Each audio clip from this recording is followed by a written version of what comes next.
so we all are humble with regard to the problem with Yucca. We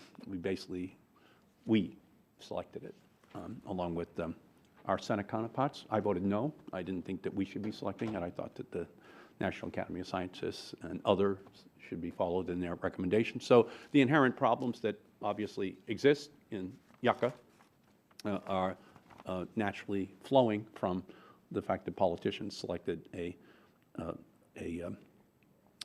something that scientists should have done. In the same way, by the way, that this afternoon on the House floor, a bill that came out of this committee is going to be on the House floor, telling the Environmental Protection Agency to ignore the science of global warming and not to do anything about that problem. So this is, again, this is a committee that is, we're political experts, but that's an oxymoron like jumbo shrimp or Salt Lake City nightlife. Okay, but nonetheless, it does not stop the committee from continuing to delve into making scientific decisions that then have long-term ramifications. And Yucca Mountain is one of them. If people want to be moving, nuclear fuel there, then they should have allowed the scientists to have made the decision.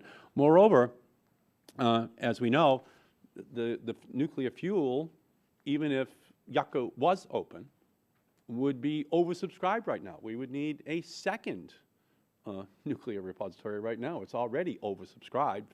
It can't accept it because there are many geological unanswered questions out at Yucca. You really don't want to be building it that near an earthquake fault, probably, if you could go and do it all over again. But the reality is that the spent fuel is so hot that it has to be kept on site right next to the reactor anyway for 5 years while it cools down. It's not even ready to get moved. So, we have to make sure that it is secure next to the plant, for at least 5 years because it needs to be cooled down before it can get moved anyway.